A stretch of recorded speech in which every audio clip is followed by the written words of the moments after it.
Good morning. My name is Jill Taylor, and this is the People and Health Scrutiny Committee meeting of the 11th of December 2023, and I'm the chairman of the committee.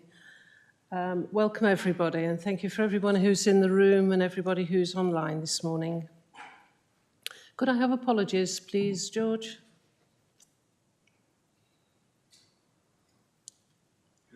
Sorry. Good morning. We've got apologies from councillors Molly Rennie, Bill Pike and Robin Cook.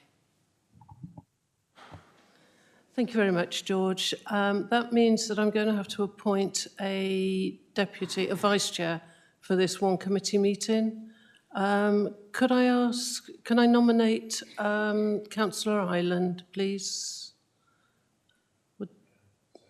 Second it. Okay, if that's all right with everybody. Would you like to come on down, please, Councillor Ireland? Thank you. We'll just wait a moment.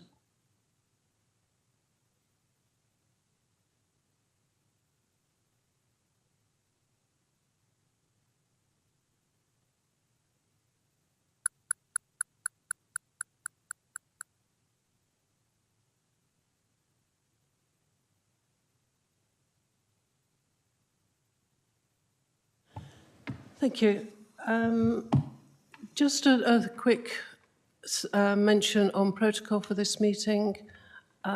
If you're about to speak, could you please introduce yourself and give us your name and your title, please? Is so that the people who are online know who is addressing the committee. Thank you very much. If I can go on to item 2, declarations of interest. Have we got any declarations of interest this morning from members? Councillor Ireland? Yeah, my usual ones. I'm a governor of Dorset Healthcare, and I should probably declare my wife works for SFT. I don't think the stroke thing affects her at all. I asked her last night, but just for clarity. Thank you. If anyone else has a declaration of interest during the meeting, please feel free to just let us know and we'll record it as such. If we can move on swiftly to the minutes of the last meeting, you should all have had a chance to read them through. We need to comment as to whether they're accurate and confirm that they are a good record of the previous meetings. Has anybody got anything they would like to comment on here? Nope, that's good. Can I propose that the minutes are accepted then? Thank you. I've got a seconder with Belinda and we'll all vote. Just a quick vote on the minutes. All right, thank you. Public participation. I've had no questions submitted and I can't see any member of the public here. So I'm going to assume we've got no questions from the public. Are there any questions from councillors? Have we had anything submitted, George? No, we've got no questions from councillors. So we're already on to item 6, urgent items. I've got no urgent items that have been identified. So we're now on to item 7, which is the committee's forward plan, which you have before you. So we have our own forward plan and we have the forward plans of the Cabinet, and I think we've got the Dorset Centre of Excellence here as well. So just a couple of things to mention on our forward plan. We have on the March meeting, obviously the next one will be the budget meeting, which is in January. The one after that, which is our routine meeting, we've got a SEND delivery strategy. There was a request for the Dorset Centre of Excellence to be looked at. I don't feel that we can look at this in isolation, so therefore I've asked for a paper on the SEND strategy. So we look at it as a whole across Dorset. So that is coming to us on the 9th of March, I think the date is for that one. The other, 7th of March. The other one that I will mention, you will see on the 28th of February that we've got an informal meeting. We've asked before about an update on sufficiency within the care system. We've had a few papers on this in the past, and we all know that the problems within the care system. So we have an informal meeting coming forward on the 26th of February. 28th of February. Sorry, my eyesight's appalling this morning. Which would be really useful if you could all attend that one. It will be a hybrid meeting, and we'll sort out the details of that as we go through, and you'll be getting emails on it. Just for people who are listening online, we do a lot of work of this committee informally as committee members. There just simply isn't enough time to get all the work we would have wanted to do within this committee timetable.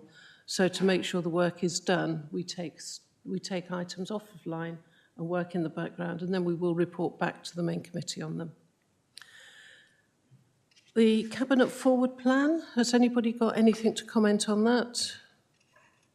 Or is everyone content with that? There's nothing there that you're concerned about and you would like to consider for scrutiny? And we've got the Shareholder Committee of the Dorset Centre of Excellence, their forward plan as well. We have limited things that we can bring forward on that. So if you've got anything you're interested in to bring forward, please let us know and we'll consider whether it's appropriate for this committee to do that. And we've also got the Shareholder Committee for Care Dorset. The last two are both of our arm's length companies. There are limited things that we can scrutinise on there because they are independent companies and we have to remember that.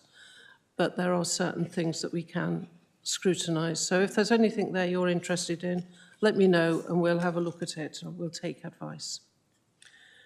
Thank you. So that brings us on to the next item, which is item 8, which is the update on Somerset hyper-acute stroke care.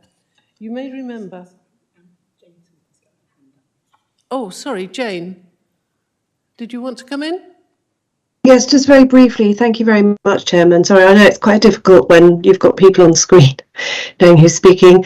Just on the Care Dorset point, just wanted to remind members that there is a webinar on Monday the 18th at 10 o'clock. You will have all received invitations. I think it's 10 o'clock.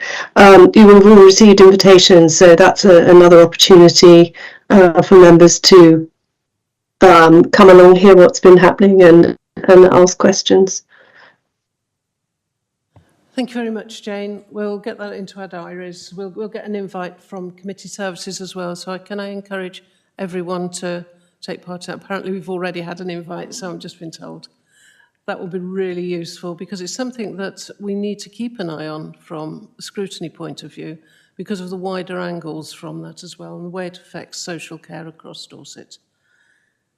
If we can move on now to item 8, which is the update on the Somerset hyperacute stroke care. You will remember we've had this to our committee once, I think it's been, and we've had an informal meeting where we decided to respond to the consultation. And this is the result of the consultation coming back and an update as to where they are. I've got Julie Jones online, who is the Programme Manager for Stroke and Neuro Rehab and Community Hospitals. So if I can hand over to Julie, I don't think you were going to do a presentation, just a quick update as to where we are, but we have got the papers in front of us, if that's okay. Yes, thank you, Chair. And sorry, can't be there. I'm not there with you. I was intending coming, but I thought with the weather it might be better if I stayed put. I'm hoping that Sarah is in the room with you because she will do the first part of this around the some outcomes of the public consultation, and then I'll just run through the paper. And then I've also got with me 2 colleagues from Dorset County Hospital who may want to introduce themselves in a minute. So we've got Andrew. Morning, I'm Andy Miller, Divisional Director of Operations for Urgent Care at Dorset County Hospital. And Wendy. Hello, I'm Wendy Longley. I'm the consultant nurse on the stroke unit at Dorset County Hospital. Thank you. So I'm going to hand over to Sarah first, who will just give you an update on the consultation, and then I'll go through the paper, and then we'll answer any questions that you may have. Thank you, Julie. So hi there, I'm Sarah Bonfanti. I'm the Head of Communications and Engagement at NHS Somerset, and I'm just going to go very briefly highlight through some of the bits you would have seen in the paper there. So if you look at the You Said We Are Doing and the activity report, what you see is there was a range of ways that we consulted with people during that 12-week public consultation. So that was across people of Somerset, but also into those border areas, so into Dorset as well as that really key population that we knew used those services. We had an online questionnaire, we had paper questionnaires we worked really closely with colleagues at Dorset to make sure we went out and about into the areas of Dorset too, to reach people from those areas and gather as much of a response as we could. We also made sure we had documentation available in easy read, but also aphasia friendly as well, to try and help people who needed those extra accessible materials too. We had written responses, email responses, and what you'll see there is a summary on page 2 of the level of responses that we received. We also worked with Opinion Research Services, so that's an independent research organisation, ORS, and they also helped us facilitate some in-depth engagement with local people as well, so particularly staff at the trusts in Somerset and Dorset, and also representatives from communities that we were less able to reach. They really went out and tried to work with people from diverse backgrounds as well to try and encourage responses, and did in-depth interviews and focus groups with them. They also conducted a residents' telephone survey for us as well. So that was to ensure that we reached, again, a broad representation of views across the area, so that we weren't just getting responses from people that came across the questionnaire as well. So they were calling people from a list to make sure they had a demographic representation across Somerset, but also into those border areas.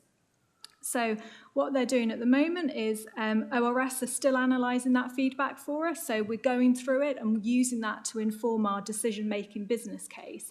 So what we've got in the paper there is a summary of the key themes that we're hearing. And we've taken that back through various routes internally to really make sure we're then using that to look at then how we develop the next steps. So just to draw your attention to some of the key themes we've heard, there was a lot around transport and travel times. So not just for patients who need to get to hospital, but also for loved ones who might need to reach them as well. So that was a really strong theme that we saw coming through, was concern from loved ones who had to travel further as well to reach people if they were travelling further for that emergency care. We also had a few concerns around the quality of care. So again, if patient outcomes could potentially be worse if they had to travel further, but also around workforce. So how would we make sure we resource that in a really clear way? Equality of access came up too. So again, if people were needing to travel further to visit loved ones in hospital, what that potentially might mean for people on lower incomes or people who didn't drive as well. So we had lots of comments around that and sharing of different ideas for how we might look to support those people as well. Inpatient environment was another one. So again, all around how we can make it easier for people to visit people in hospital if they're having to travel a bit further for that emergency stroke care. And a couple of suggestions were made in terms of how patients could stay in touch more easily using technology and iPads. So that's all something that the steering group and our patient and public stakeholder group are working through all of that detail to look at how we can, if there's any of those things that we can look at when we get to the next stage and look at the decision-making business case. Workforce was another area that came up. So again, around staff needing to travel further if services were moved, but also around how we can recruit the right workforce that we still need as one of the main drivers of change. So all of these insights have been shared widely, like I said, with our steering group and our stakeholder group. And what we've got there is an overview of the main actions that we're looking at the moment. And they'll all be taken into account in the decision-making business case that the group are working on at the moment, alongside all the other information, so the financial information and the operational information. And then that's also when we'll have the full consultation feedback report with all the data in it that we'll provide at the same time alongside that decision-making business case. And I shall hand over to Julie, who will give you an update on where we are now in terms of the programme and the preferred options. Thank you, Sarah. I don't know if you need to pause there for any questions for Sarah around the consultation. Are there any questions on the consultation? I have, sorry, Councillor Kimber. Thank you, Chair, and thank you. It's it's an amazing bit of workmanship, and I certainly thank you. My question is there any relation to strokes and areas of high deprivation in and around Dorset? That's my question. Thanks. Is anybody able to answer that one at the moment? Okay. So it might be, Julie might have some stuff to add, but they were one of the groups that were flagged in the equality impact assessment. So we did use that to make sure we were reaching areas in Somerset and across of areas of deprivation and areas of rurality as well, to make sure we were getting responses from those people. I think so. Julie will be able to probably give a bit more of an in-depth answer, but I think it was one of the groups that was flagged on the equality impact assessment alongside some other groups who were making sure we were trying to reach. Wendy, would you like to come in, please? Wendy Longley, thank you. Yeah, so Wendy Longley, consultant nurse on the stroke unit. Yeah, the answer to the question is yes, there is a link between areas of deprivation and stroke, because people who live in areas of deprivation are less likely to access healthcare, are more likely to have high blood pressure, are more likely to smoke, and are more likely to be obese and have other health issues that are directly linked to causes of stroke. So the answer is yes. Thank you. I must admit, I thought it was a really good consultation, really wide-ranging, and I was quite heartened by the responses that you had to it. I think it's quite an impressive piece of work. And I love the little bit that you've put in there on IT, because I think we've found how good IT was during COVID, when loved ones couldn't visit their relatives in hospital, and taking that forward is a really positive step. Thank you. Can we go on to Julie now? Thank you. And just in answer to deprivation, we are doing some more detailed work around that as part of the geospatial work, looking at the people most affected and areas of deprivation, but also age as well. So that will be in the decision-making business case. But I'm just going to go through the paper, pick out some of the pertinent points. So the paper provides an update since the 12-week public consultation and describes our next steps. The final decision on the decision-making business case is expected to be considered by the NHS Somerset in January. And this change is being undertaken by Somerset Integrated Care System and impacts a small number of residents who currently use stroke services at Yeovil District Hospital. And so Somerset and Dorset ICB and Dorchester County Hospital have worked together with developing the proposals. So just quickly, some background to this. In 2018, Somerset reviewed their stroke services, and there was a key recommendation from this strategy, and that was to look at the way that hyperacute stroke care and trans-ischemic attack, which is the mini stroke services, are provided in Somerset. And the main reasons for doing this were challenges with recruitment and retention of stroke specialist staff, failure to meet national performance targets around hyperacute and acute stroke, both in Taunton and in Yeovil, variation in the service across the county, particularly at weekends and out of hours, and also opportunities to reduce costs of long-term care associated with stroke by improving the outcomes in the hyperacute phase. It's widely accepted that to make hyperacute services clinically sustainable and maintain expertise and good clinical outcomes, 600 stroke admissions a year are required. This is achieved in Musgrove Park Hospital. However, Yeovil District Hospital does not achieve the required yearly numbers to deliver clinically sustainable services. So we've engaged with and involved our neighbouring healthcare systems through the development of the change, and particularly as the biggest impact is on Dorset, they have been present at our steering group, our clinical reference group, alongside the ambulance service.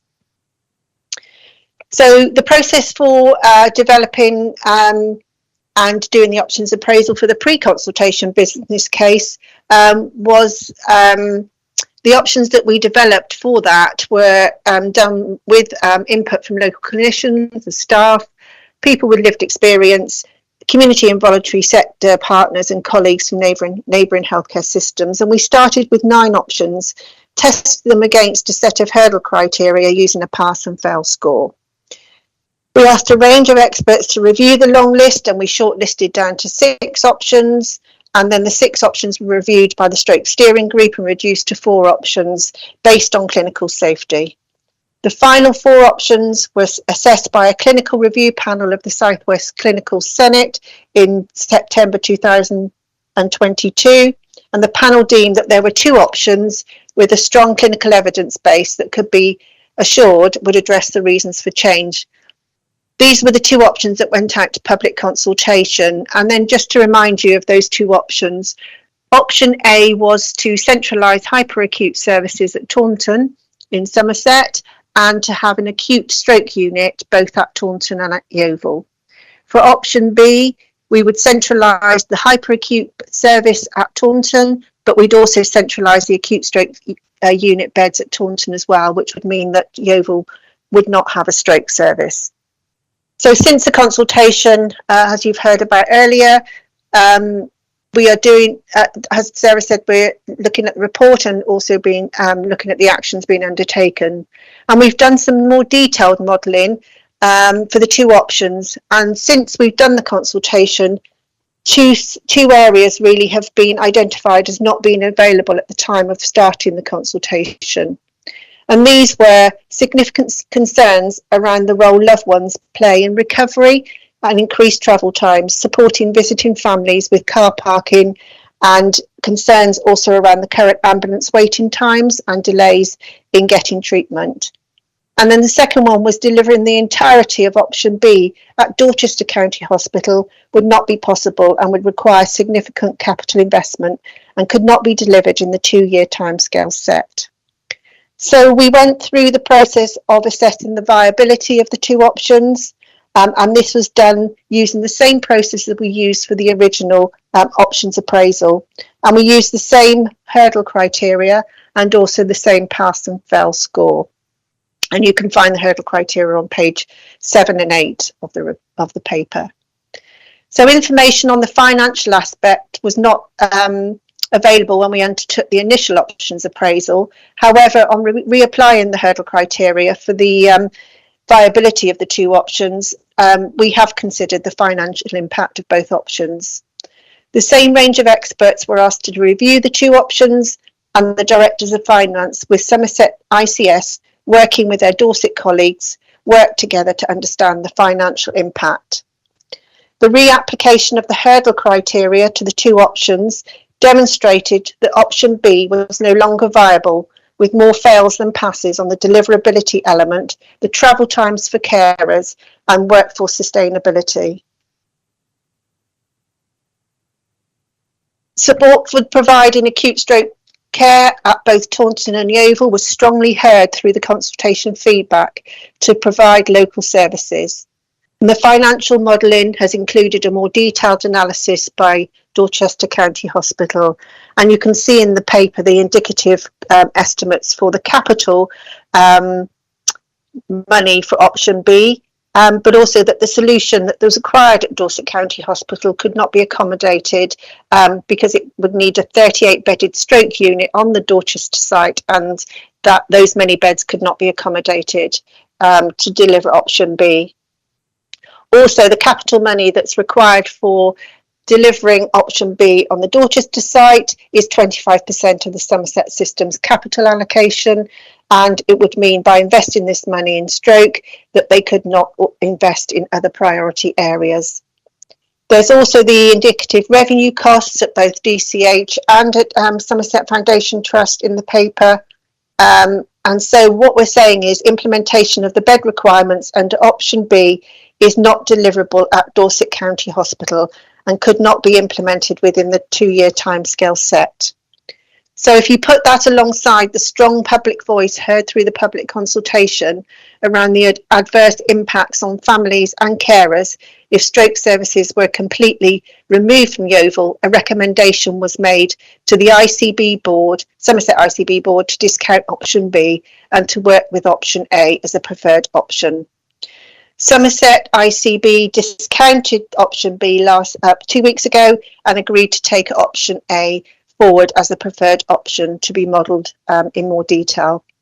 It is important to note that no final decision has been made, And based on the modelling work done so far, there is only one deliverable option for the future of hospital-based stroke services in Somerset, and that is for there to be one hyperacute and two acute stroke units at Taunton and one at Yeovil. So I'm going to stop there. I don't know if Andy or Wendy wants to add anything to that before we go to questions. No, thank you. Thank you. Okay, can we go for questions? Councillor Kimber. Thank you, Chair, and again, and thank you for the report regarding options A and B. I would say primary, one of my jobs as a councillor is to make sure our residents, I won't use that word service users because I hate it, but our residents are properly able to get the service that we require. Now, I did hear that DCH, our Dorset County Hospital, fantastic hospital, but was not able to finance this project. Can I be assured that we can offer our residents the full service? Can I ask somebody to answer that one, please? With that, I'll start, and then if Andy or Wendy wants to come in. So what we're saying really is that Dorset County Hospital can deliver option A, but could not deliver the number of beds for option B. I think you can be assured, and I am assured, that having worked with both Andy and with Wendy, that actually we can deliver a good, safe stroke service for those residents in Dorset that would require stroke services. Can I just ask a question myself? Can I just check? There is a hyperacute unit in Dorset County Hospital, isn't there? A small one? Can somebody answer that question? I know we've got an acute service. Shall I pick that one up? Yeah, Andy please Miller, do. Divisional Director of Operations at Dorset County Hospital. Yeah, so the service at Dorset County Hospital, we have an existing stroke unit, stroke service. Following successful bid last year through the business planning round, the hyperacute stroke unit for Dorset patients will be going live during Q1 of 24-25, and that's planned and implemented and being overseen by our executive steering group. Thank you. Just for clarification, Councillor Kimber, as far as I'm aware, this will really affect people in the north of Dorset rather than the people around, the residents around Weymouth and Portland and Dorchester. It's all to do with where people will go for on-care following time spent in the hyperacute unit. Can I go over, I think Councillor Rideout had a question? And just for clarification, Councillor Rideout is in the north of the county. So. Thank you, Chair. Belinda Rideout, representing Gillingham and the villages. Thank you, Sarah and Julie, for your presentation. I can see, and from what I've heard, the consultation was far-reaching and very robust, so it's really good to see. Reading through the report, I note one of the main concerns was around transport and travelling to HASU and equality of access.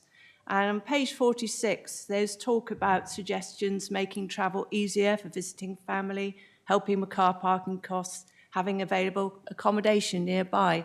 Will those points still be carried through now option A is the preferred option going forward? And also, are you talking with Dorset Council? We have a Dorset local plan and a local transport plan being developed alongside each other. So are you in contact with the Dorset transport team to progress these ideas about helping to make it easier for people to travel? And yes, I think that's sort of joined up thinking, I think I'm looking at here. Thank you. Thank you for your question.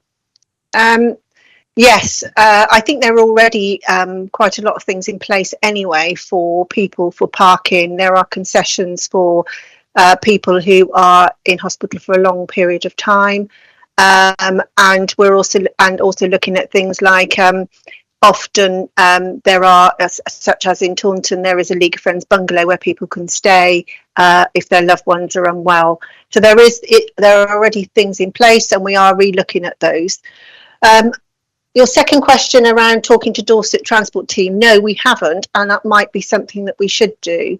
I know that Somerset are putting together their own travel and transport team within the ICB, because this travelling isn't just about stroke. It often impacts lots of other services, and I know there's a focused piece of work going on within Somerset, but it might be helpful if someone can give us the link to that group so that we can ask, would it be helpful for us to input, and also for what sort of work they're doing, so we can include that in the decision making business case.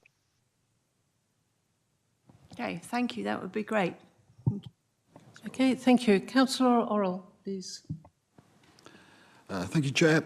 So, Councillor Orrell, Melcombe Regis, which is Weymouth Town Centre.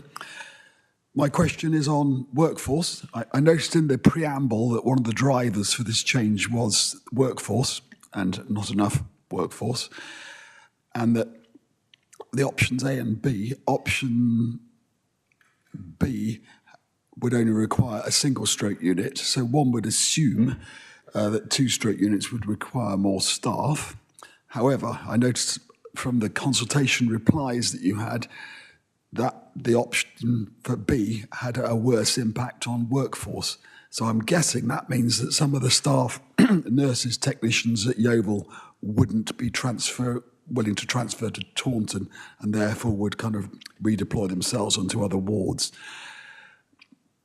So yeah, I'm still worried about the workforce, because I know as a whole we're down 10,000 doctors, we're down 50,000 nurses. So the question is there a workforce plan? Have you done an analysis of the ages of your nurses, technicians, radiographers, doctors, the retention rate, how many you lose each year? Are you recruiting enough to run this model? Thank you. Thank you for your question. Yes, originally the reason for doing this is because we wanted to provide a sustainable service, and one of the issues we have is the workforce, particularly consultants in Yeovil. We know we've got a part-time consultant there now who will retire in the next few years, and Yeovil have been out to advert for many years to recruit to Yeovil to try and provide and sustain that service, but have been unsuccessful. Taunton have been successful in recruiting 2 consultant posts. Some of those have been taking on what they call associate specialists, so we can then help support them through to a consultant grade. And but I think nationally there is a shortage anyway of stroke consultants, and so therefore it's difficult everywhere. But I think sometimes consolidating services, which is a national recommendation, can help to attract consultants into stroke services. There are also different ways of doing things. You can have consultants who do part stroke and part maybe care of the elderly, or part neurology. There are different ways to attract people into post, but we're not underestimating that this isn't going to, it's not any easy. There's also, I think, probably we need to think about how we attract therapists, particularly occupational therapists, which again, there is a national shortage. And there are many things going on around apprenticeships and other things to try and recruit and get, to fill those posts. But that takes a little while, obviously, to train them. We have got a workforce plan in place. We are looking at our teams of staff now to see where the gaps are, how big those gaps are, and what we can do to try and fill those. And we've got an implementation plan of 2 years, so there is a lead in time for us to do that. But I think there's no doubt that it isn't easy. It isn't easy in any speciality, I don't think, and stroke isn't on its own in that. We did, for option B, I think, having spoken to the staff in Yeovil, there were many that would not want to move. And so therefore, that would, that sort of was one of the reasons why we discounted option B.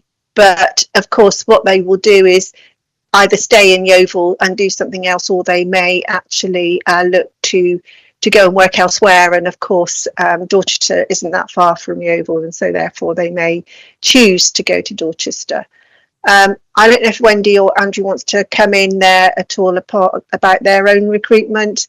But as I say, it's not an easy service to recruit to, but I don't think any of the specialities are now. And so therefore we have to be quite creative around how we attract staff and how we perhaps be a bit more flexible in the way that we look at posts, because you can have non-medical posts such as advanced practitioners, and also posts like Wendy, a nurse consultant, who can deliver very high level specialist skills. Is that okay? Brilliant. Thank you.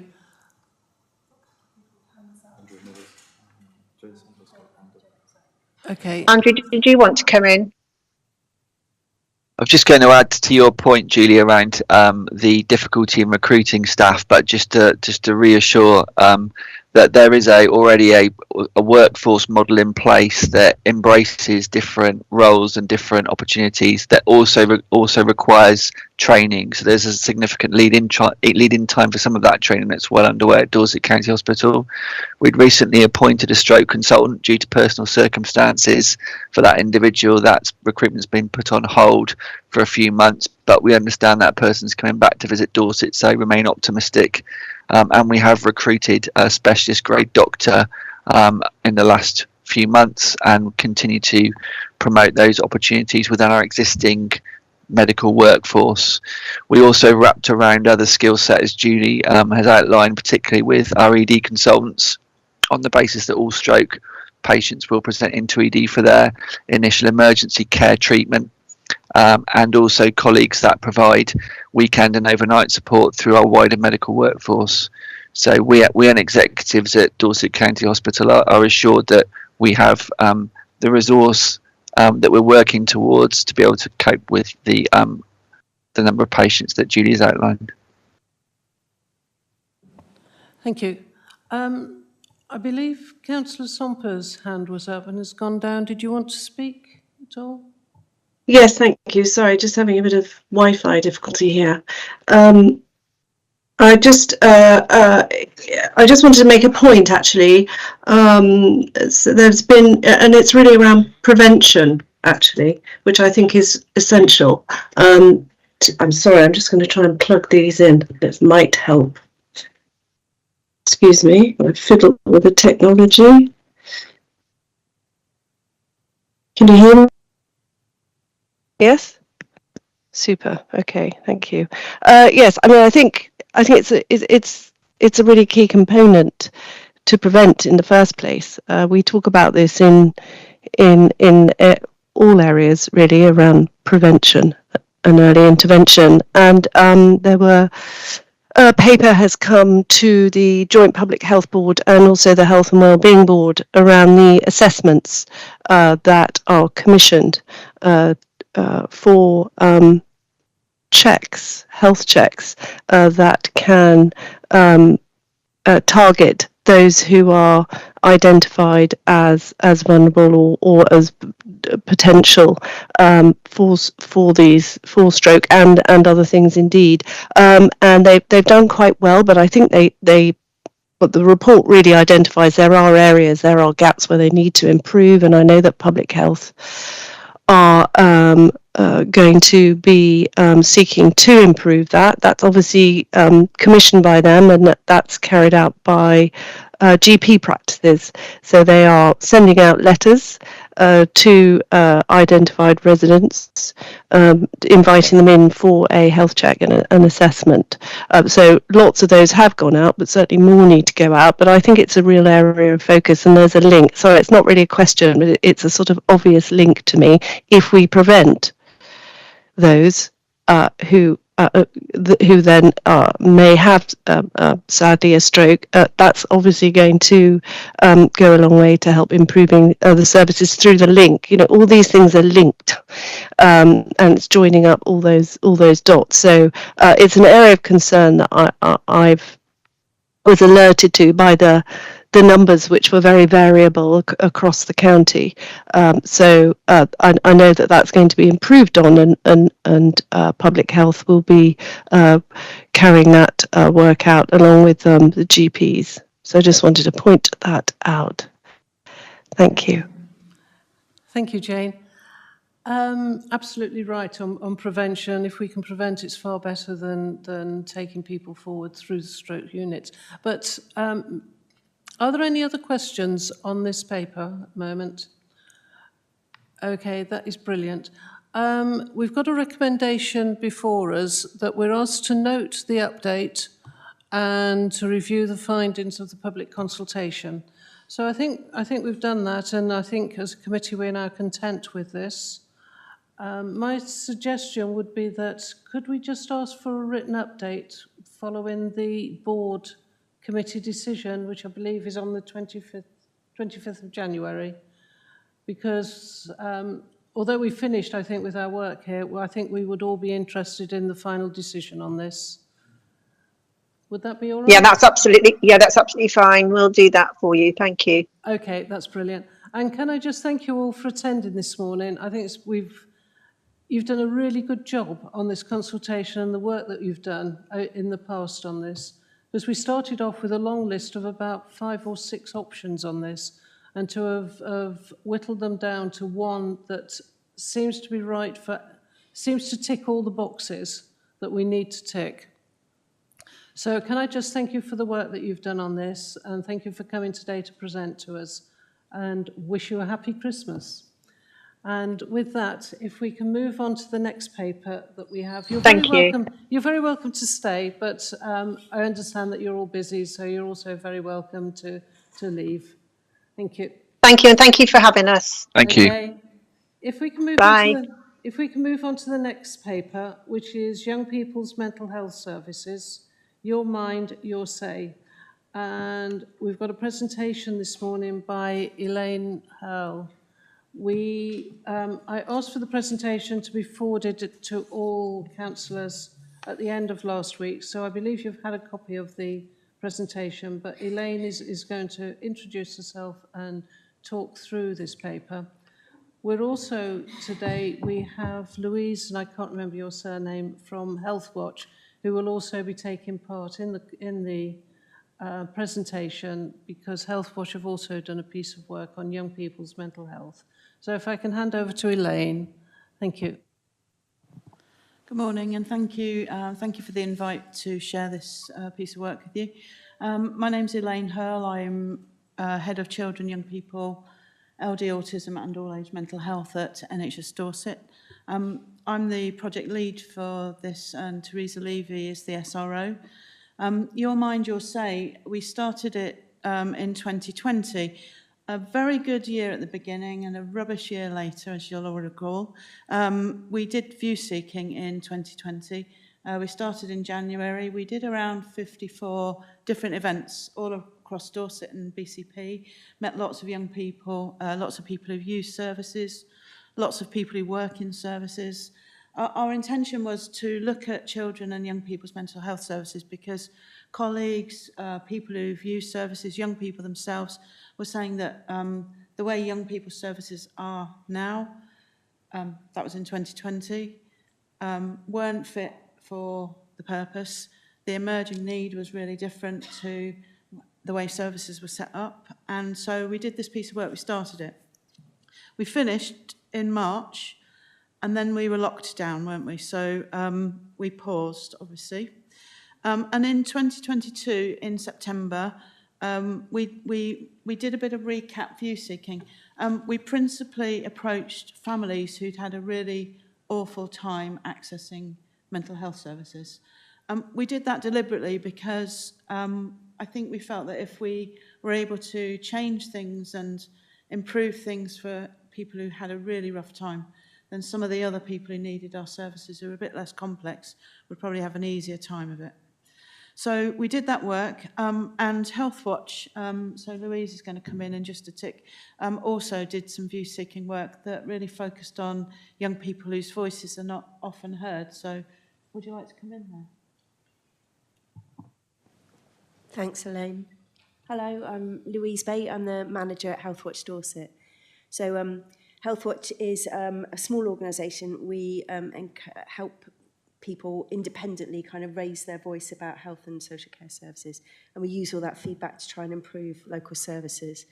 So as Elaine was saying, we worked with this project back in 2020 to go out and speak to young people who don't normally get involved in this kind of consultation. So we were talking to young people who've been excluded from school, young asylum seekers, young offenders, previously looked after children,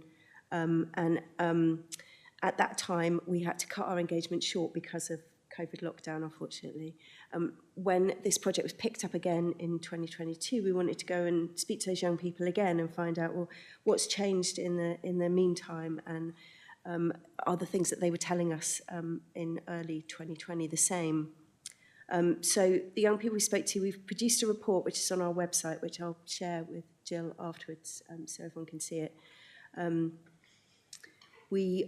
We really found the real feedback was about people wanting to be treated as individuals. I think there was something that they'd raised, young people had raised with us in the first view seeking, which was around wanting to be seen in comfortable settings that aren't clinical, because it can be really daunting to share very personal aspects of, you know, how you're feeling as a young person, somebody you don't know. And then being in a clinical setting can just add to the anxiety of that, really.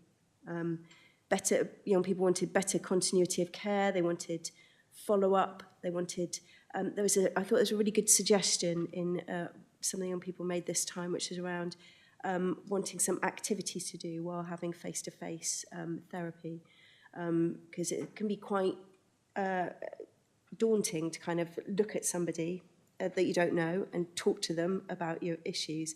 Whereas if you're doing something, it makes that conversation so much easier. And I think that was some of the young people we spoke to are involved in different farm projects or different voluntary sector projects, and they found that that's really helped them. So that was where that suggestion had come from. So there's a couple of case studies in our project, in our report as well, but really we were just kind of getting some young people who wouldn't normally get to have their say in this kind of work, sharing their views, and it's really reassuring, I think, to see that it kind of ties in with the view seeking of that Elaine's been doing, so that can have an impact on the transformation of services. Thank you. And it was really, really great to hear the voices of young people who don't normally get to have a say. And actually, they weren't dissimilar views to the views that other people had expressed. So this project, it is starting from the point of view that mental health services support, the experience of people needing mental health support wasn't right, and it still isn't. That is our starting point. And on these slides here, on the right in the box there, in 2022, when we went out in September and spoke to probably about 30 families, there was the story that really struck me, and that was the one that said, when my daughter's having a meltdown during the evening, we often spend our time driving around Dorset, and we usually pitch up at the McDonald's because it's the only place that happens to be open, and I can get my daughter calm. And that just struck me as something that's really sad that has to happen. There were other stories of once a young person actually gets to see a mental health practitioner, a social worker, nurse or therapist, that their experience is really brilliant and it's understood, but that isn't everyone's experience. In 2016, every area across the country had to have a transformation plan, and we set that up. But what we did in that work was really tinker around the edges of services. We added some new things to an existing pressurised service. So all we did was increase the pressure. Didn't get it right. We've tried to adopt Thrive. Thrive is a sort of conceptual model that enables or recognises that a young person, as they grow, as their needs change, should be able to access the type of help that is appropriate to their needs in that moment, and that it should be without resistance or barriers or all those kind of things like criteria. And so Thrive enables us to look at a population of young people in a slightly different way. In Thrive, there's generally speaking an acceptance that most young people, and you could look at 70% of our population, 80%, 90% of our population of young people, do reasonably well most of the time. They may well occasionally need bits of help. They may experience some stresses. They may have loss in their families, things that happen in life, but generally speaking, they're equipped to deal with that. And then you might look at 20% of the population or 30% who might need more intensive types of help.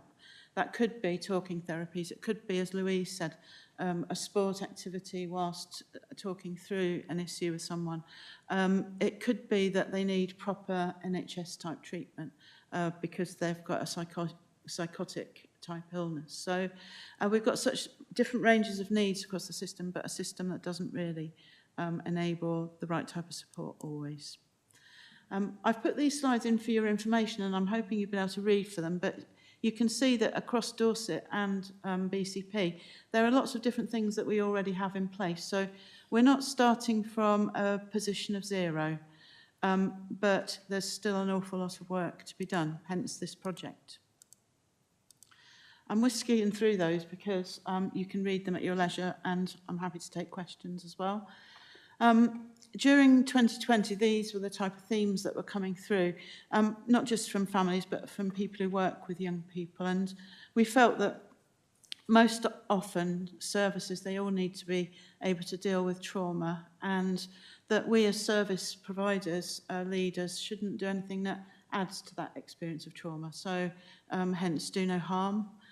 And often that isn't the experience of a young person because we're keeping them waiting, we're not intervening in necessarily the right way. So all those types of things have been the driver for this project.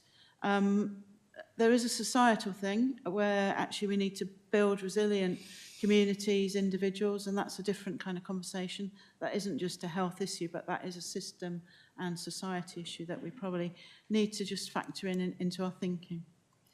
In the mix of our project, we included all these health conditions that seem to be in the media, young people experience them. We've put them in the mix because this is what comes to our attention, but in the way we've hopefully, and I'll show you in a bit, designed the service, we're not aiming to be diagnostically driven. What we aim to have is a service that, or a range of services that young people can approach in whatever state they happen to be in, and that we work with them in that way, and we have that conversation with them to say what's going on for you, how can we support you. So it's a really different, we're not going with diagnosis only. That doesn't mean to say we're ruling diagnosis out, because some people really do need that, and they will need treatment for particular conditions. So this is the way we run the project. This is our governance system. You can see that it's been very much a partnership system, because the NHS bit of children, young people's mental health services is really very small in the whole scheme of things. That said, it's a really important part. Everyone does seem to think, oh, let's get people to CAMHS. Really, ideally, we would have, let's not get people to CAMHS and do stuff earlier. And this is part of the reason for this project. In actual fact, your mind, you'll say young people actually designed that and came up with all the sort of theming for this project themselves. So it's driven by young people and families. We've got a steering group, we've got project groups. Over the course of 3-4 months, so from March 2023, we basically ran a series of workshops. We had project groups, modelling groups, model design groups. I think modelling's got different definitions in different contexts. So this was to look at, so I'll go back, sorry, and I'm waffling now, apologies. Project group, it was made up of managers and staff, and we had some user experienced individuals in that group. We were decision makers, not that you'd know that from my waffle just at that minute, but we were decision makers. And then the model design groups were made up of colleagues from Dorset Council, BCP Council, NHS, Dorset Healthcare. We had young people in the mix. We had people with lived experience who also work in services. So it was a proper good old mix of people. And in each session, we had between 80, 90 people attending those sessions. And the basic questions we were asking were, what would you want as a member of staff and as a person who might need services? What would you want from children and young people's mental health services? And then we ran a check and challenge session, which was only for people who use our services, so young people and their families. And we ran those in a cycle so that we were constantly feeding into the sessions from the previous sessions, so that there was constant challenge, slight amendment or tweaking or dropping particular issues if no one felt that that was the right way to go. So that was the project and the direction we took. These were some of the key assumptions we made. So there's quite a bit of NHS funding already in the mix across Dorset. That isn't to say there isn't a sort of 60% gap in the funding, because nationally NHS, Department of Health, only expect areas to fund children's mental health services to around 42% of our prevalent population. Prevalent population is described as young people with a diagnosable mental health condition. And so across Dorset, we might expect to see 25,000-30,000 young people in that bracket, but we only fund to 42%. So notwithstanding that, we do invest quite a bit of money, just not enough. So the premise of this project is that we will use the existing funding. There's commitment from partners that money will stay in the system because children and young people are a priority. It's also agreed that where we need additional funding, we will make that request to system leaders. That doesn't say there are not challenges currently, and it's going to be a test of our ingenuity about how we stage the potential implementation of this project, but it's something that we're ambitious for and we're saying we want to do. So again, NHS services, tiny bit, important but tiny in the whole scheme of children and people's mental health. And that includes all the prevention work that you've already spoken about this morning in other contexts. You'll imagine we had about 180 people, and the first question we asked the groups were, what wouldn't you give on? What wouldn't you give ground on? Where were your sort of red lines? And initially we had clearly 180 views, and that was really difficult because they were all quite similar and crossover. So we whittled them down. We got to this 13, and then finally this 5. And forgive me, they are wordy like I'm being, apologies for that, but it's really hard to get the breadth of this project into 20 minutes. But these are the key things where we wouldn't give ground on. So constantly we came back to children, young people being at the centre, not only of the service as it's set up, but in the design and in the shape of it. And Louise's comments around young people and where they like to be seen and how they'd like to be treated. All those kind of themes filtered through this work. People want help quicker, and that's where they happen to be. That isn't usually in a clinic room in Poole or in Dorchester or Weymouth. It's probably in a school or in a youth centre. Interestingly, young people said they weren't interested in mental health support in Pizza Hut, but you know, that's beside the by, but we do want to take support to where young people happen to be. And primarily, young people happen to be in school or in other education settings. So we wanted to make sure that over a period of time, services are properly invested in, and that just isn't health services, that's mental health support in schools, mental health support in primary care settings, those kind of things that currently are in short supply.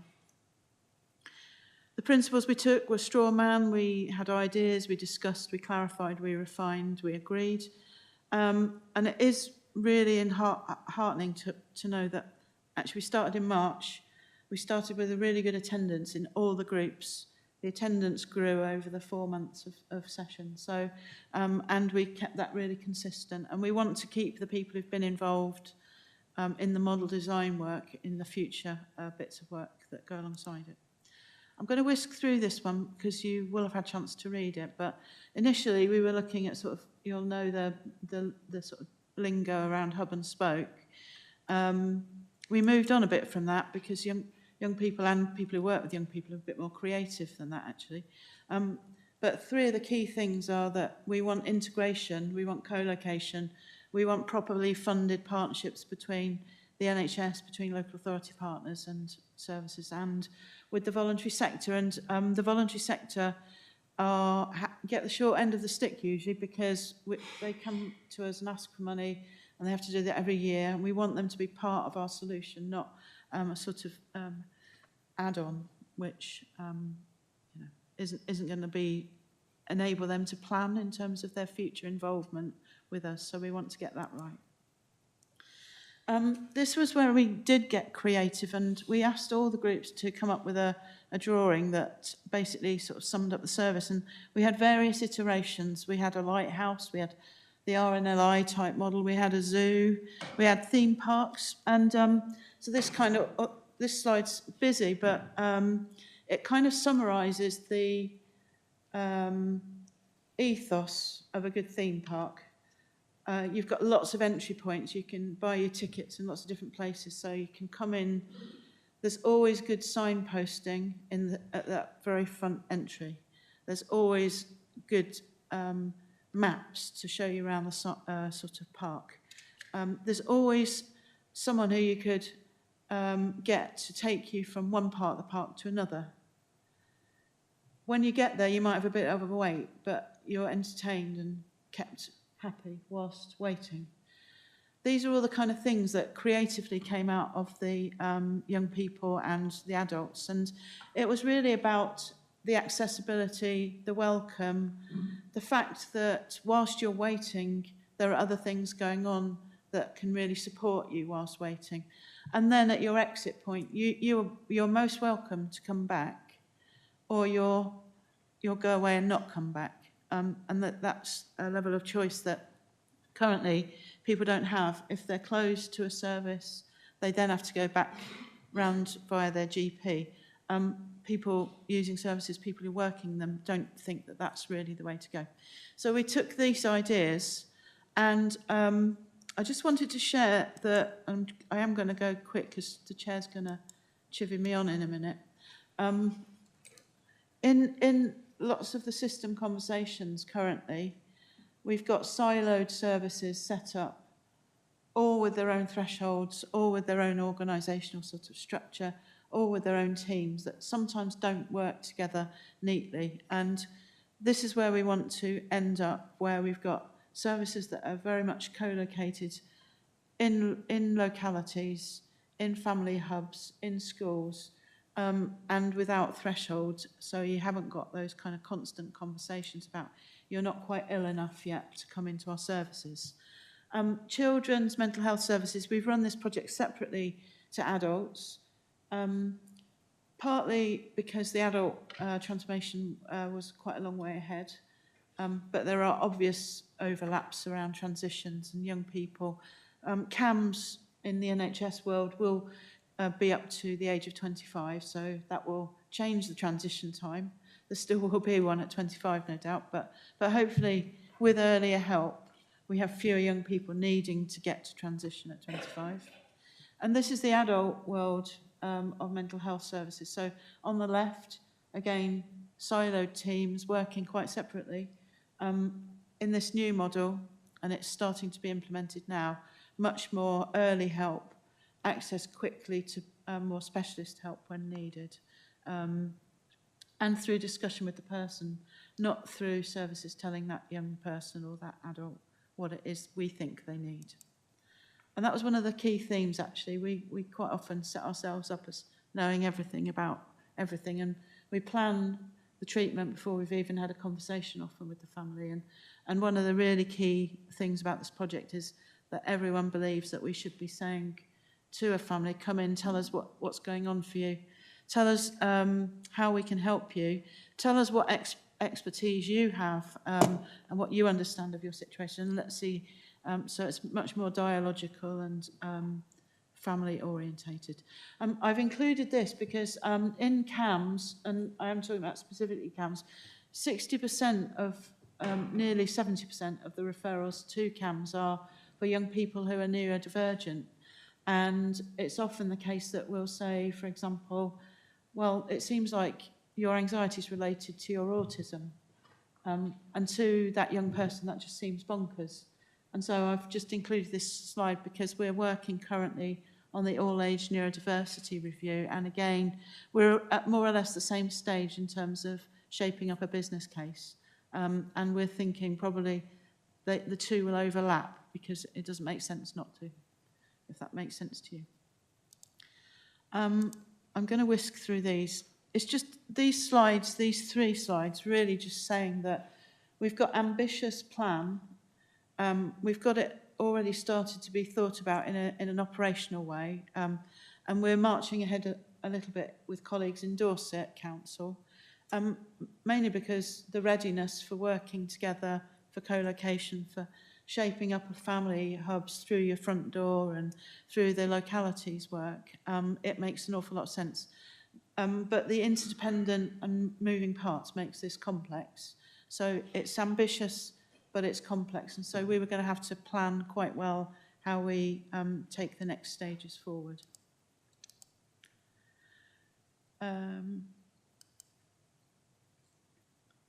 I just wanted to highlight this for your sakes in Dorset. So, and sorry, I presented this to BCP Health Overview Scrutiny as well. So the Dorset numbers, I've modelled using Thrive based on an assumption that around 20% of young people will need some form of additional mental health support. 20% is 1 in 5, which is more or less in line with NHS England findings, and that also aligns with Young Minds that did some research last year. Your front door has about 30% of young people when they call going through to other parts of the system. So in terms of our modelling, and I've brought Suze with me today because Suze has got the unenviable task of taking on the project management, which basically means keeping me under control. So I'm wishing her luck on that one. But just to say that we're starting modelling on that, and we can model depending on local area need, and that's what we're intending to do. The next 3 slides actually are just numbers, and across Dorset we've got registers in the primary care networks, and you can see how many young people you'd expect to see registered in a primary care network or a GP practice who will have a mental health need. So I've just split them out into the primary care networks, both in Bournemouth, Christchurch and Poole, and Dorset. And again, they're in your slide pack, so hopefully you're able to see that. So just to summarise, the project's at this stage where we're moving into how can we get from that theme park concept of welcome and conversation and dialogical intervention and then treatment if needed to operational. How is this operationally doable? And we've had 2 workshops so far with Dorset colleagues. I was personally really hopeful because sometimes the concept doesn't translate to the operational, but in this case, we got a lot further than I'd originally thought we would, which is really brilliant because it just means that we're probably quite aligned in our thinking. Our first stage really is to get early help embedded, and that's really with schools, teams, helping primary care. We want to set up crisis cafes. We're having some challenges at the minute. We've got a model and we've got a building and we've got scope. We're just having other conversations in the background about that. So that'd be stage one. And these might happen concurrently or one after the other, I'm not sure yet. We want to work within the context of the family hubs within the locality teams. NHS in the primary care world is also looking at neighbourhoods and localities. So again, it's that kind of interdependent and moving parts bit that we're just having to really think through carefully. And I've put stage 4 there because, and this isn't in this project, it'll be a next stage project, but it will be a project on its own, and that's to potentially look at residential option for young people who shouldn't be in hospital but have no other alternative. So again, ambitious, hopeful that our sort of financial position changes and we can do this, and it will take quite a bit of investment, that one. So I've kind of kept it on the side, but it should be flagged that we need something, even if we haven't got the capacity to do it at this stage. So at that point, I'll wind up, and many thanks for your attention.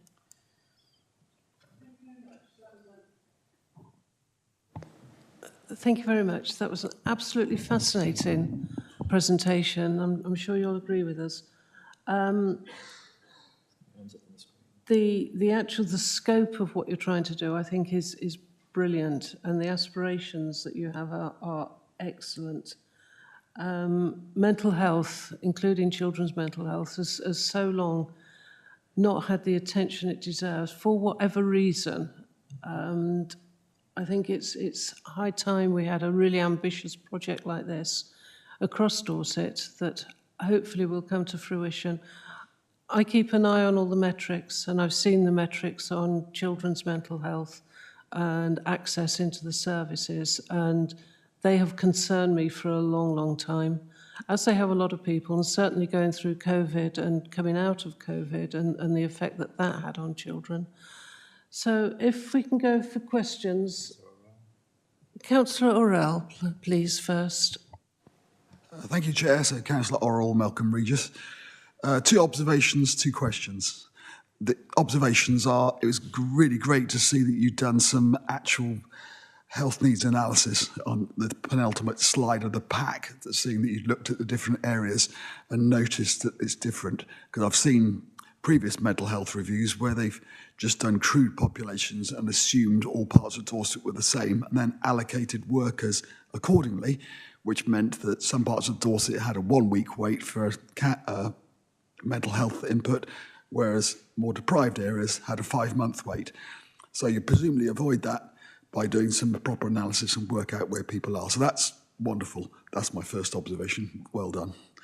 Second observation was, again, to congratulate you on the multidisciplinary team effort. The idea of people not progressing to CAMHS when they don't need to is laudable, but from the patient's point of view, the young person's point of view, if they're rejected by CAMHS or feel rejected when they've cut their wrists, they're told they're not severe enough, the perverse incentive is for them to up the ante. And you've proposed a model here which gets around that. So an integrated model where rather than saying no, you say yes, but you're seeing someone different who's more appropriate. So that's really good to see. And it looks a big improvement on what we've had. So again, well done. So my 2 questions. These arise from a presentation we had at our budget scrutiny day last week. Children's care lead, saying there's 2 particular pressures that are falling on the council to comment on. One is tier 4 beds, inpatient beds for people who have been severely distressed and were previously looked after in the NHS. And the observation from we were presented with last week was that some of these are now coming back into council care, which is putting a big strain on our budgets because they're just as ill as they were, but now the council is looking after them. So that's one area of pressure you could comment on. The other one was the delays in diagnosis for neurodivergent disorders. There's a big move to close specialist schools, integrate people in the mainstream, but then it becomes very hard to provide education for them if we haven't got the diagnosis, and there's a delay in diagnosis. That was, again, highlighted by our childcare lead manager. So that's the second one, improving diagnosis. So those are the questions. Thanks.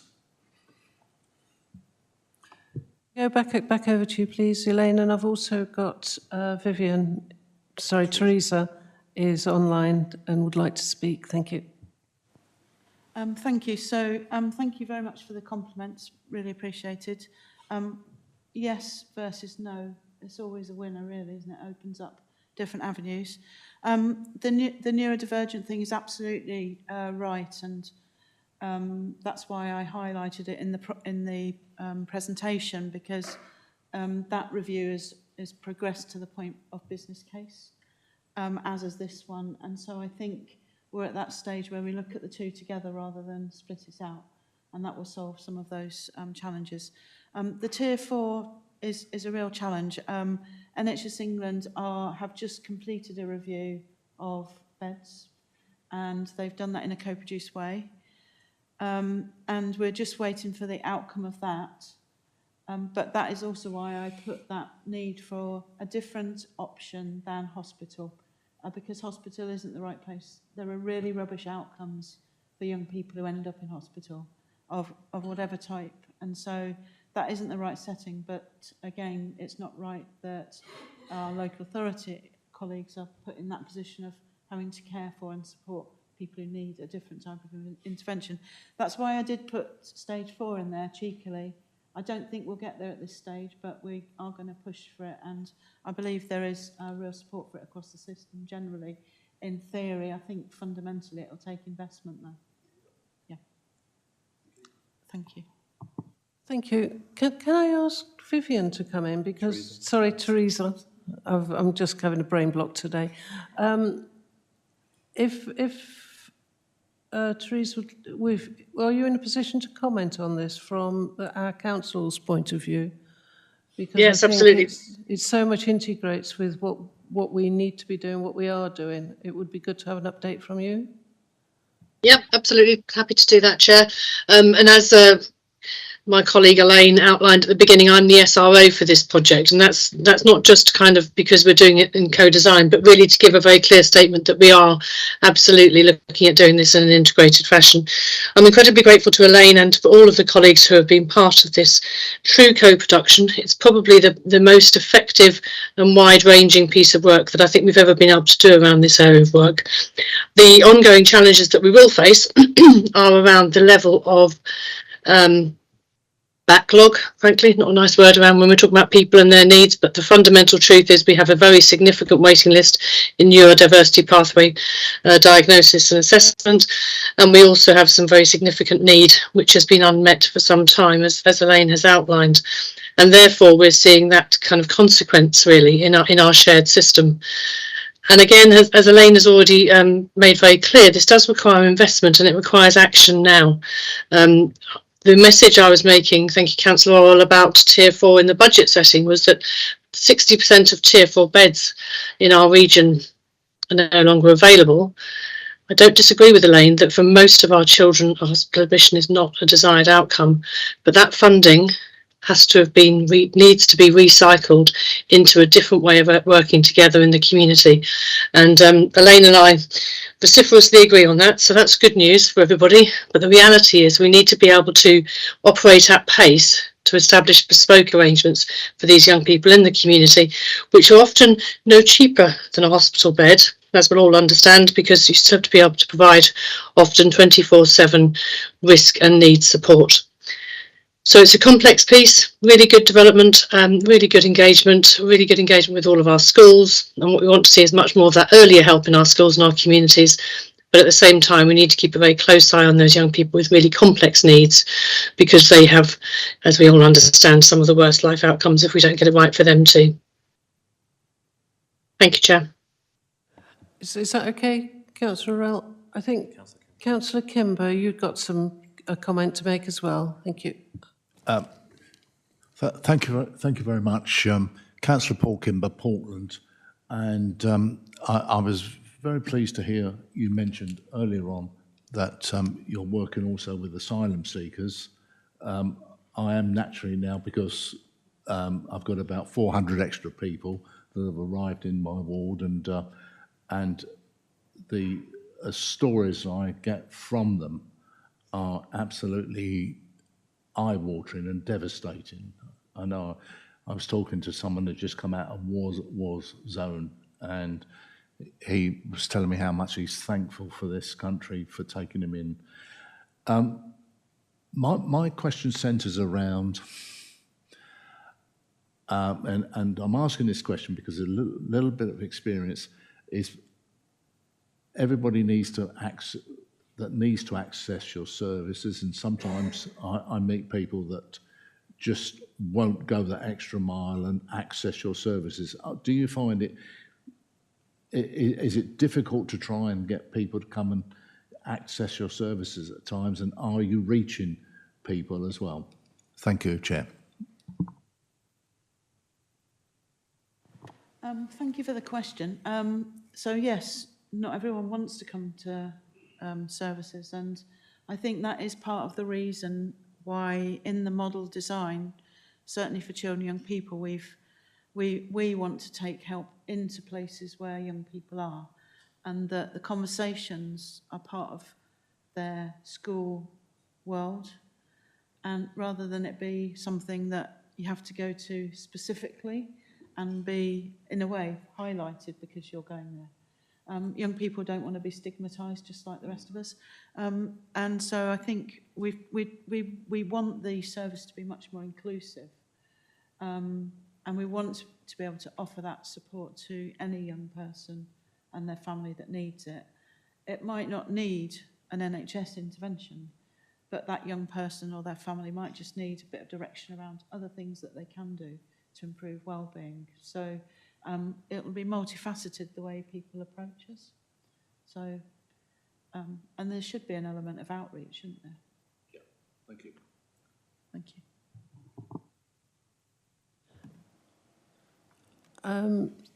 Sorry, I can't remember your name. Can I just go to the gentleman at the back?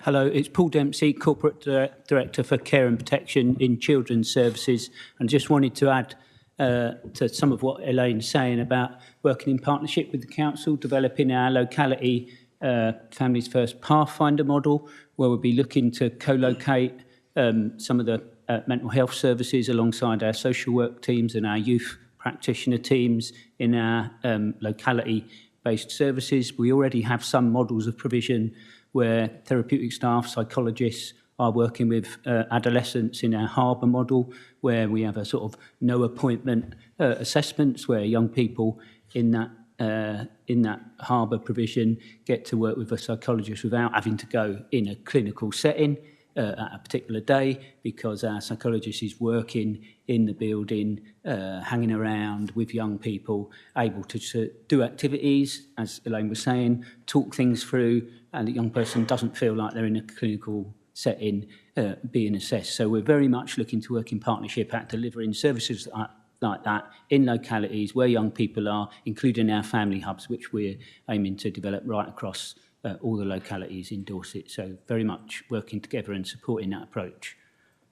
And that includes with unaccompanied young people in addition.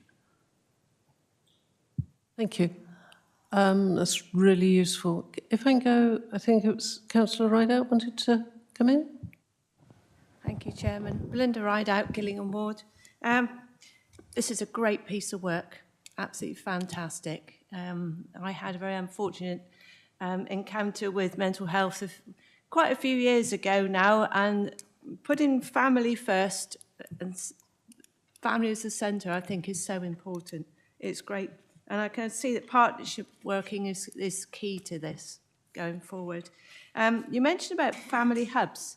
I think maybe this has already been answered, but I think it was 18 family hubs. Some of the family hubs in our area in North Dorset are outreach. So, but that may change with the family hubs transformation programme. But will the same sort of support be available in those areas? Because in the Gillingham area, it's very difficult to access and to get to other towns. So will you be bringing the mental health support to those areas? Yes, in answer, if you want sure, that's yes.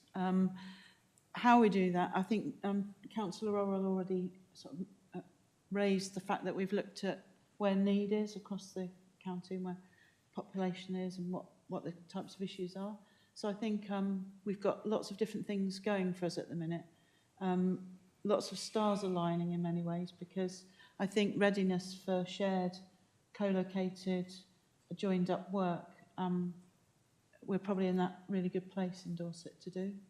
And so for sure, we've got schools teams already working in Gillingham schools and Shaftesbury as well. So I think we've got really good opportunities to do that.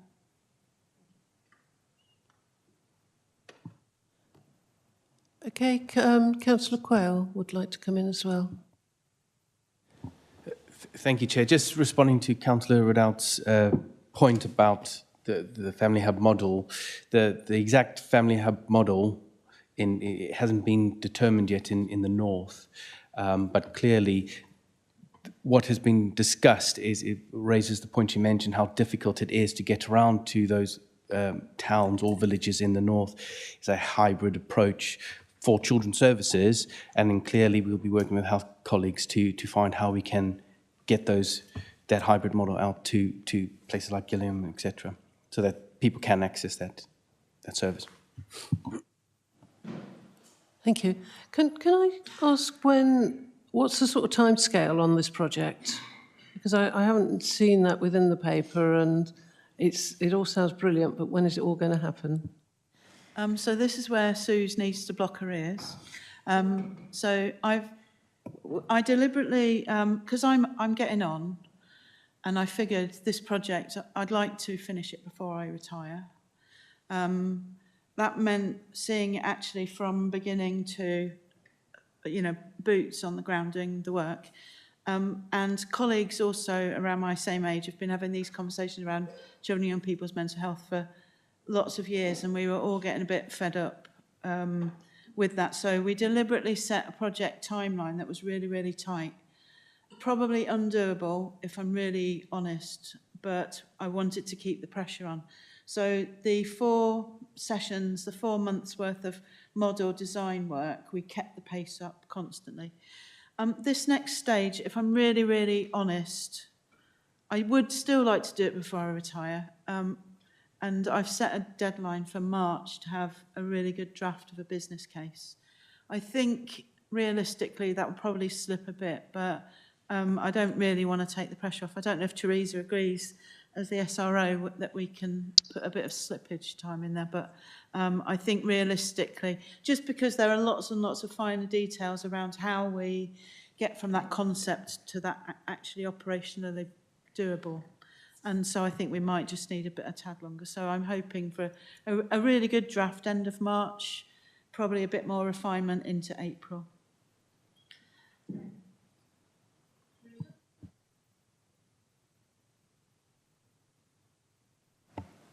Teresa, would you like to come in on that one? Yeah, thank you. As you can hear, Chair, it isn't any absence of ambition or determination or pace that's the risk with this project. Elaine and colleagues are working absolutely flat out to get these changes delivered. And importantly, we're not standing still and doing nothing whilst we're waiting for a big bang. So actually, lots of the improvements are already having some impact, and we're doing a whole series of things sequentially to make sure that where we can make change at pace, we can get on and do that, particularly where we can see deployment of existing staff into closer to the community, where we can see the CAMS front door potentially being located in the children's CHAD, all of those things that we're talking about alongside the Pathfinder as Paul's outlined.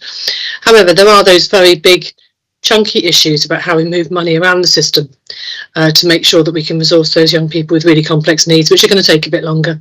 So huge ambition here, huge drive.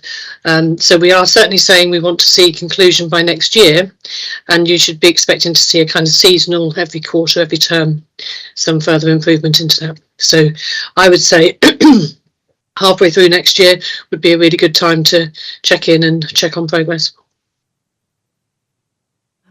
Okay, so what I'm going to suggest is that we have something back to this committee. It'll be a new committee by about this, well, sort of after May next year. But if we can suggest to the new committee that they may want to have a paper back that combines the work that the NHS are doing and also us as a council are doing.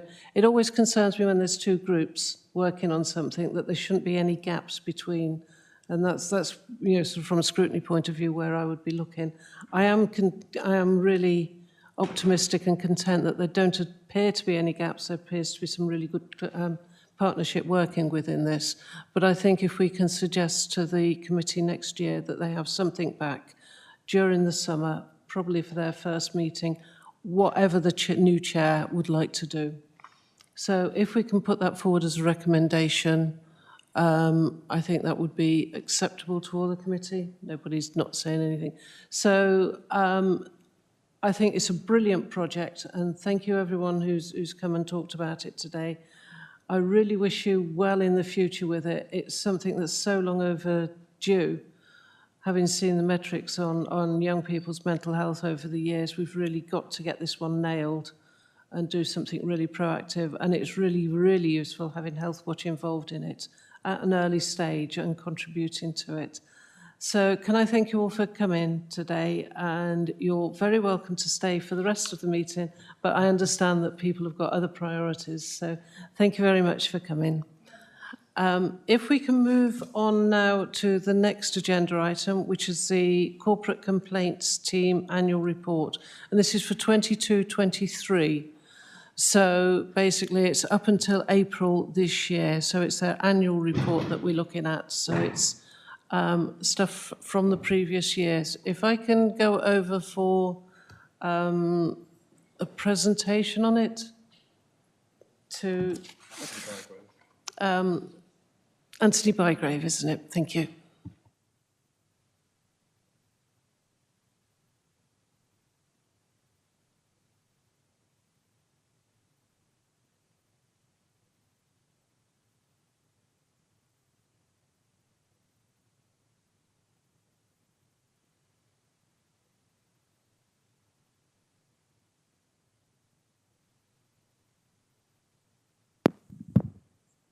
Technical. There it is. Okay, no, thanks for having me. I'm Tony Bygrave. I work for the corporate complaints team at Dorset Council. If you're not familiar with the corporate team, we answer to the monitoring officer. We're an early warning system, essentially, across the directorates, taking complaints from the general public. For today, the People in Health Community report, I think you're looking really at the adults and children's with more scrutiny than perhaps place and corporate, but it's really important to get an overview of everything and how well it's working.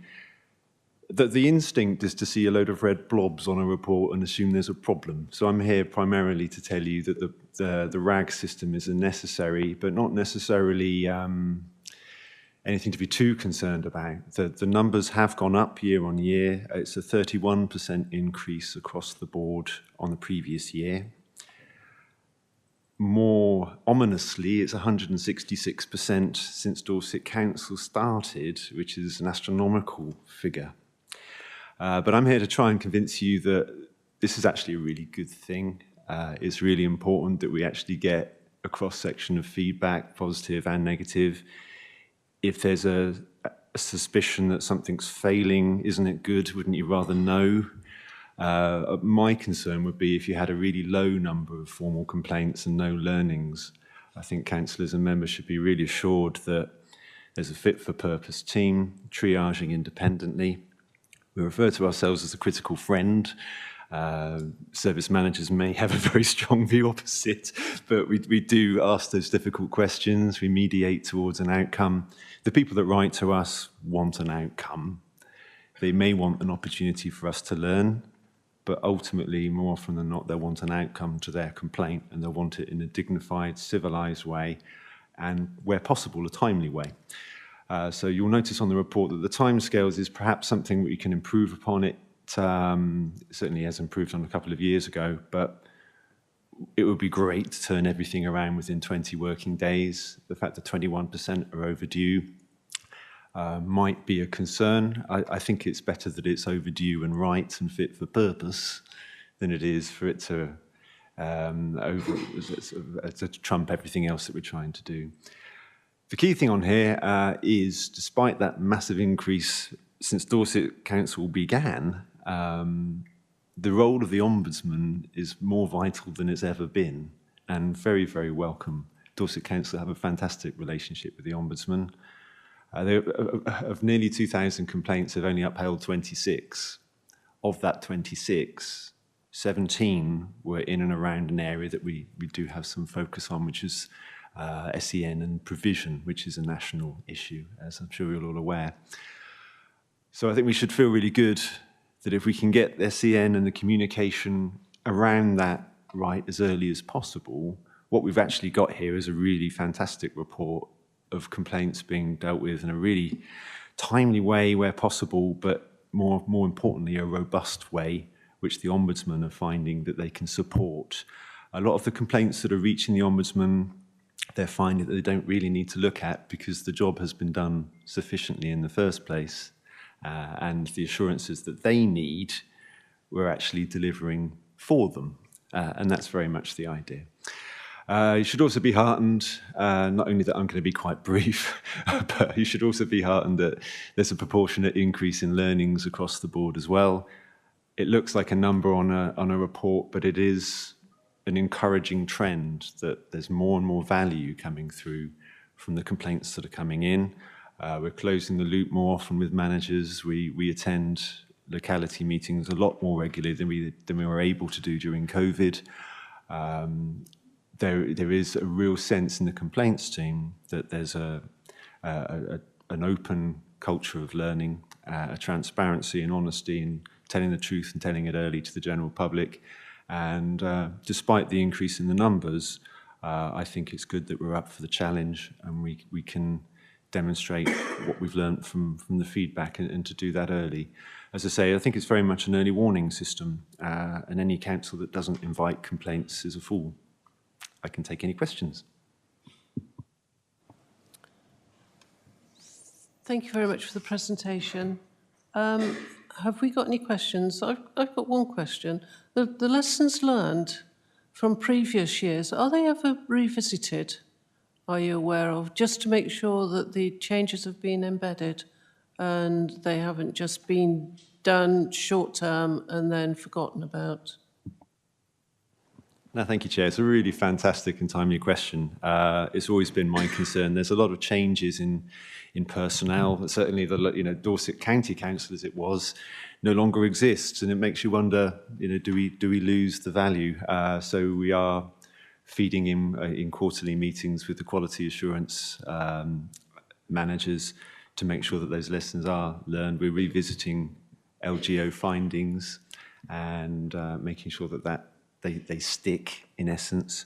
As I say, there's been some concern around provision availability, which is a national issue, but we're confident, certainly what we've seen in the first 2 quarters this year, you should feel assured that we're seeing tremendous improvement, a reduction in the number, but also that some of those lessons are actually sticking. Okay, thank you. I'm really pleased about that. Can I just go to Councillor Kimber, please? Yeah, Councillor Kimber, Portland. I used to see some adverts, posters around, certainly around my area where I live, regarding if you've got a complaint about the council. How well are we advertising our service? Thank you. That's a really good question again. Thank you, Councillor Kimber. I think we can feel that the 166% increase in complaints since Dorset Council began, I think we can feel that the transparency of it is really clear. There's no difficulty in people finding us. The website, it's very clear. If you type, other search engines are available, but if one was to Google the word complaints at Dorset Council, you'll find us with no problem. There's no obstruction.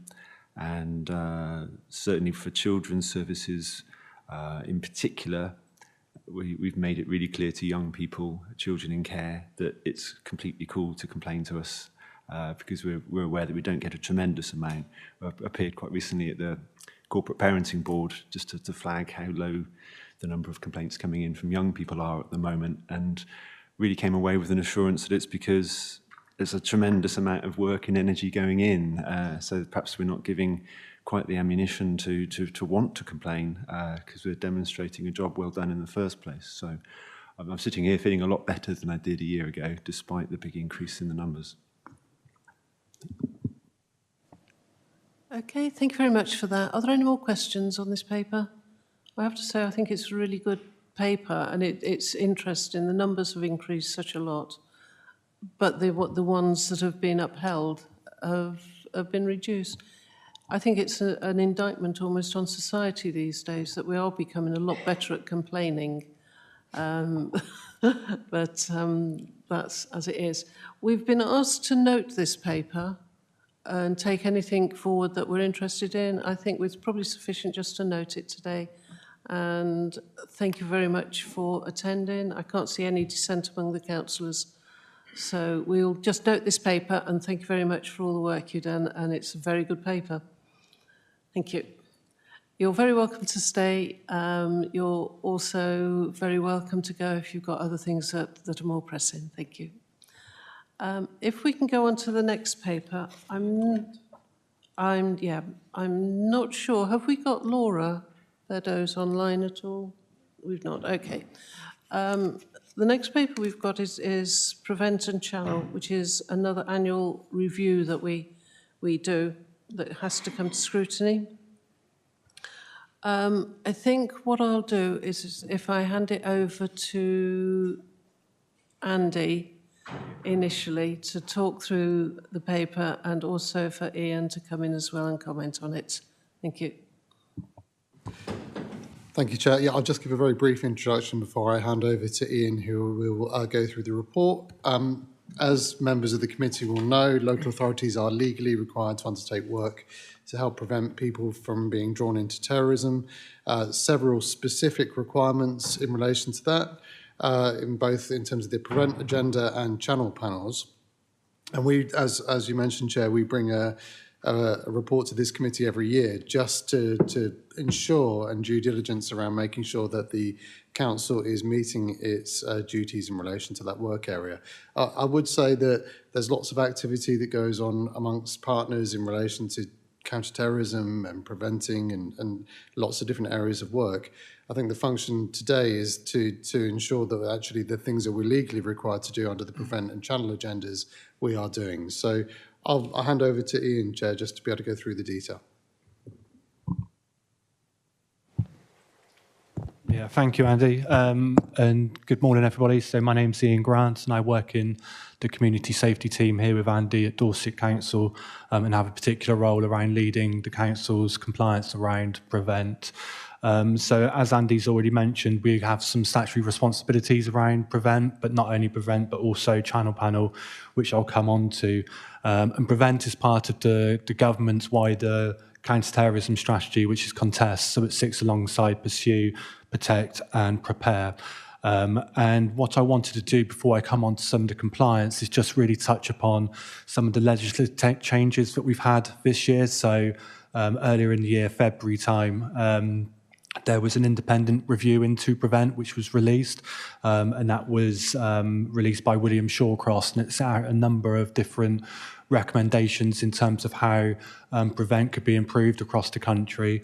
The Home Office have accepted all of the recommendations within that review, but why I want to cite it just within this committee is because it does have some implications on a sort of a local level. So some of the recommendations within that review are around updating the sort of statutory guidance in terms of Prevent. So the statutory guidance for Prevent was updated and released a few weeks ago. Alongside that, the Channel Panel guidance has also been updated, and that was released again last week. So with the review, there has been these changes that we need to account for going forward. What I would say just quickly on that is it doesn't convey any sort of new duties on the council. But what it does do is sort of bring it up to date around sort of best practice and also strengthens the guidance for local authorities. So in terms of compliance, I'll split this up into two areas. So first of all, in terms of our sort of prevent delivery. So as a council, we have a number of different things that we have to do to satisfy ourselves that we're being compliant in terms of prevent. And that ranges from raising awareness to training our staff to make sure that we've got risk assessments in place and strategic plans. And hopefully you'll see within the appendices, I think it's Appendix 2, you'll see that the council has been assessed as not just compliant in all of the areas, but exceeding compliance in most of the areas, which for a non-funded local authority area is a really positive thing to see. And it has been an improvement on the last year's self-assessment. So these or this benchmarking exercise is undertaken by colleagues within the Home Office. And I think it's probably recognition of some of the work that we've been doing, both around strengthening our partnership arrangements. So the things that we're doing within that partnership is really been strengthening our sort of governance and assurance. So making sure that the likes of the Contest Board, which is the kind of multi-agency board that oversees counter-terrorism activity in Dorset, is really confident that we have a plan in place which it meets and addresses the risks that we know here in Dorset. But also takes forward our strategic plan and so on and so forth. So we've been doing some good work around the partnership, and credit to the partnership for taking that forward.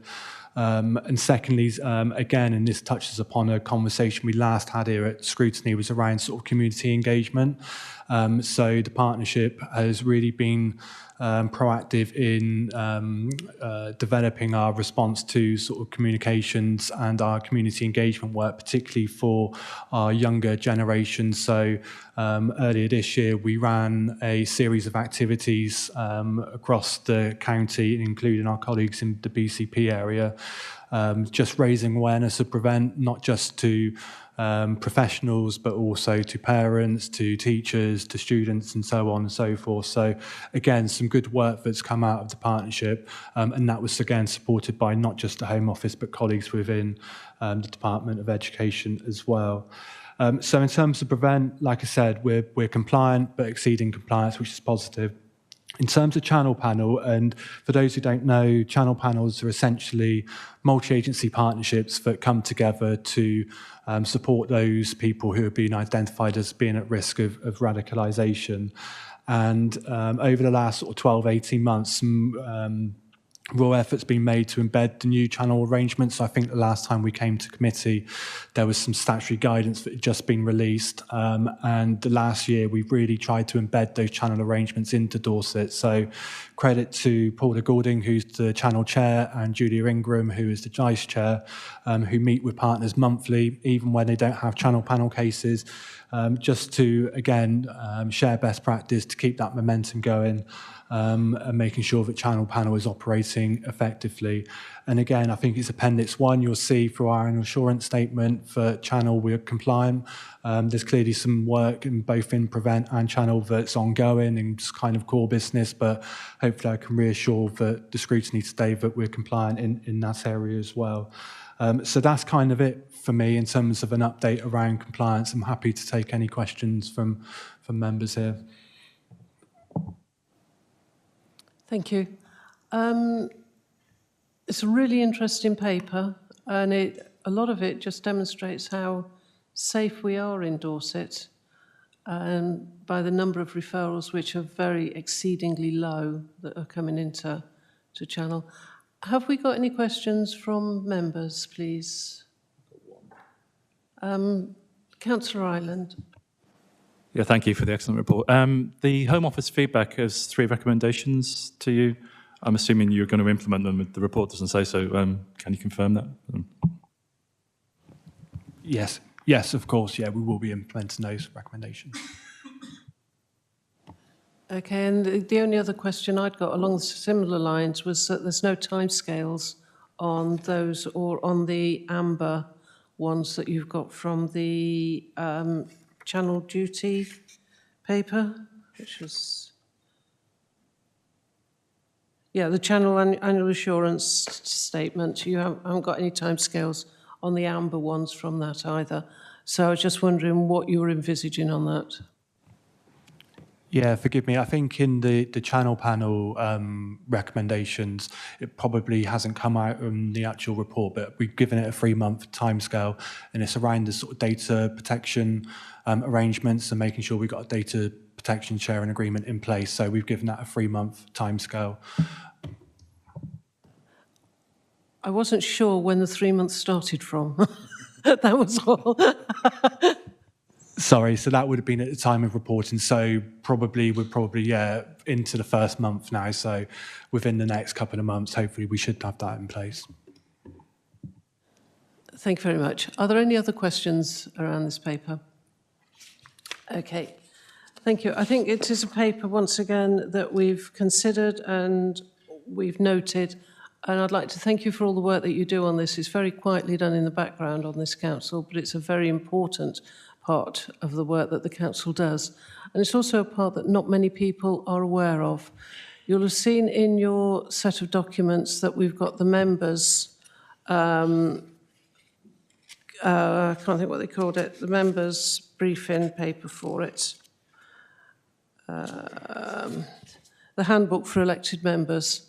And I have to say, I read that over the weekend and I found it really interesting. I think it's something that is useful to put out to all members from time to time, just to remind us of our duties under the Prevent.